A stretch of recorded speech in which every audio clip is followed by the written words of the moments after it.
Kapag wala nang matakbuhan ang taong bayan, mag-aarmas na kami para protektahan yung natitira naming dignidad at yung nag-iisa naming buhay. Sinong kasama natin? General Ronnie Bugis, General Pilisardo Simoy, General Khalid Lita. Palakpakan natin, nandito si General Lita. General Virgilio Garcia, Jose Suarez, Admiral Colonel Mitran, at saka ako. Dahil ang pinanumpa nila ganito, they swore to protect the people. Anong pinag-usapan? Makinig kayo. Lahat ng problema ng bansa, maliit o malaki, sinabi ni General Ronnie Bugis sa buong armed forces. Lahat ng problema sa gobyerno, sinabi ni General Pilisardo Simoy at ni General Lita. Lahat ng problema sa mga nakaupong politiko, sinabi ni General Virgilio Garcia. At sinabi rin ni Admiral Jose Suarez. Lahat ng galaw ng taong bayan, sinabi ni Colonel Mitran. Ang sinabi ko po ganito, pakinggan niyong mabuti. Mga mahal naming general, wala na umaasahan ang taong bayan sa executive branch. Lalo na walang maasahan ang bayan sa legislative branch, but upper and lower. Sa kanila, sinibot na nila ang kaban ng bayan. Ang problema, ang iba sa ating mga nasa judiciary na babayaran, wait and see. Ang nakakatakot, hindi naman lahat, pero ang iba sa ating armed forces, tumanggap na rin ng pera kay Martin Romualdez. Sinabi ko po yan. At ang sabi ko sa kanila, kapag wala nang matakbuhan ang taong bayan, mag-aarmas na kami para protektahan yung natitira naming dignidad at yung nag-iisa naming buhay. Hawak na tayo ng banal! Anong sagot ni General Browner? Cut-hook naman. Baka sausawan tayo ng ISIS, maging battleground tayo. Ang sagot namin, buti General Browner, alam mo ang mangyayari. Pero wala tayong sinabi o nanghikayat tayo na lumalabas sa social media, mainstream media, na nanghikayat daw yung mga retired na bumaba na sa pwesto si BBM o suporta, pag-withdraw sila ng support sa gobyerno. Walang ganung napag-usapan. Ang sabi namin sa kanila ganito, ang natumpo sa Commander-in-Chief. Bakit lagi sinasabi ng military yung hierarchy sa chain of command? Na kailangan sundin nila yung Commander-in-Chief. Pakinggan yung mabuti para maintindihan nyo paano tayo matalo. Ang Commander-in-Chief, si BBM. Kung hindi dinaya ng Isparmatic, ang nakaupo sa kanya, taong bayan. Agree ba? Okay. Inupo siya ng taong bayan.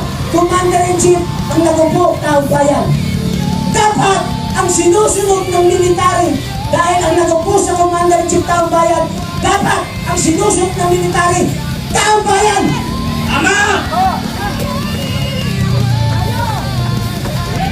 Ama!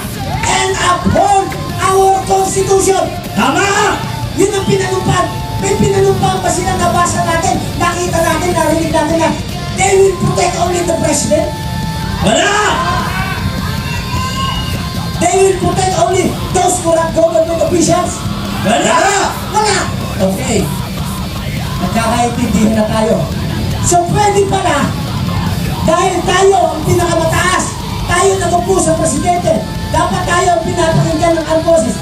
Ang tanong ko sa inyo, pwede ba nating utusan ang armed forces sa ngayon na huliin na lahat ng korap? Pwede! Pwede! Pwede! Bakit ayaw gawin? Pwede ba? Pwede! Pwede! Oh, lahat na nandito, gagawa tayo ng manifesto Gagawin natin itong lugar na ito. Signature kami! Raja Sulaiman. Okay? Gagawin natin makasaysayan ito. Bukas gagawa tayo ng manifesto na inuutusan natin ng armed forces na arestuin na lahat ng korap.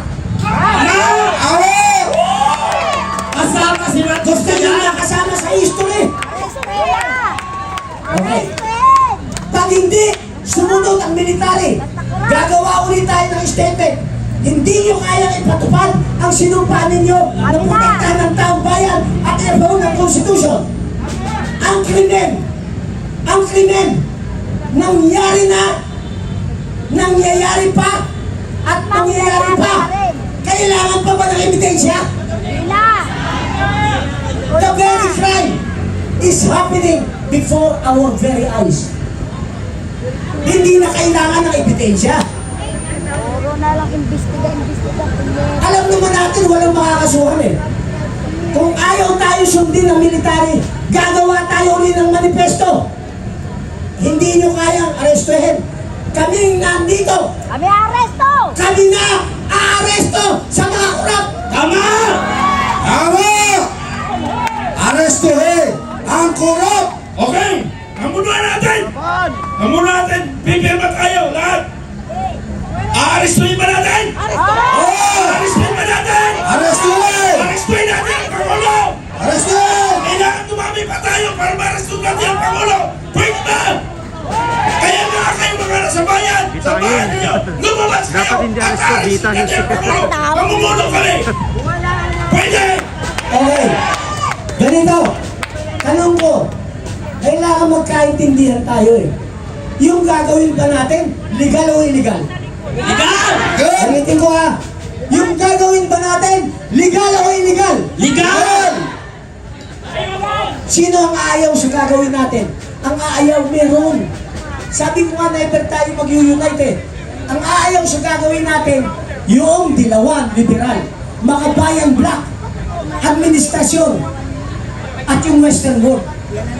Pero gawin natin ito nang walang lihim. Kasi kung ang aksyon natin, hindi natin inililihim, save tayong lahat. Tama! Pag naglilihim tayo, may malaking problema. Nakuha niyo na kung paano tayo mananalo. Sinong sasama sa plano? Taas ang kamay! Sinong sasama sa plano? Taas ang kamay! Sasama kami! Sinong hindi sasama? Sila lang. Mga bayat yun! Pagod na tayo. Pagod na. Isang buhos na lang. Isang sakripisyo. Tingnan nyo ha. Yung mga OFW, nag-declare na hindi sila magpapadala ng remittance. Walang kikitain ng gobyerno.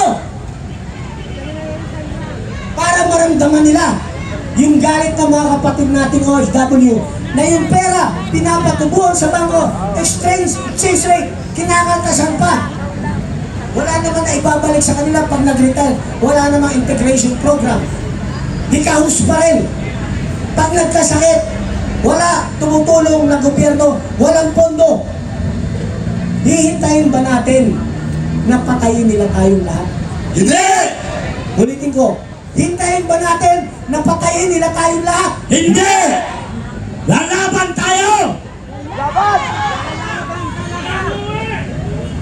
Kayo ang nandito. Alam ko pagod na kayo. Kung pagod kayo, mas pagod kami. Ama! Isang buhos na lang ng paghihirap. Kung mag-a-absent tayo isang linggo, baka pag nanalo tayo, mas magandang trabaho, mas magandang kinabukasan ang haharapin natin. Tama! Pag nanalo tayo, libre na ang medication ng lahat ng Pilipino. Tama!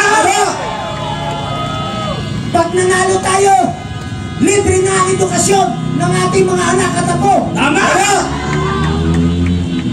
Pag nanalo tayo, 50% ng kuryente, subsidized ng gobyerno. Tama!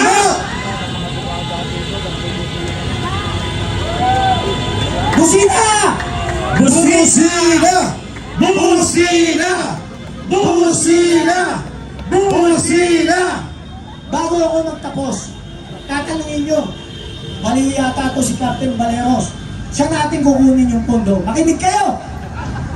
Hindi mo kailangang maging matalino para maging presidente. Ang kailangan mo lang, magkaroon ka ng puso at pagmamahal sa taong bayan. Tama! Dahil pag maunlad ang taong bayan, maunlad karamihan, maunlad lahat, maunlad ang bansa. Tama! Saan natin kukunin? Ang bansa natin, kahit isara mo ang pintuan at bintana sa mga foreign investor and developer, mabubuhay tayo bilang Pilipino. Nasa atin ang lahat ng natural resources. Nasa atin lahat ng likas yaman. Nasa atin lahat ng minerals. Ang malalaking inventor, nasa atin. Sino nag-invento ng fluorescent light? Sino nag-invento ng erythromycin, antibiotic? Sino nag-invento ng ATM swipe card? Sino nag-invento ng microchip? Lahat ng ginagamit sa buong mundo, karamihan ang nag-invento, Pilipino. Tama! Busina! Busina! Busina!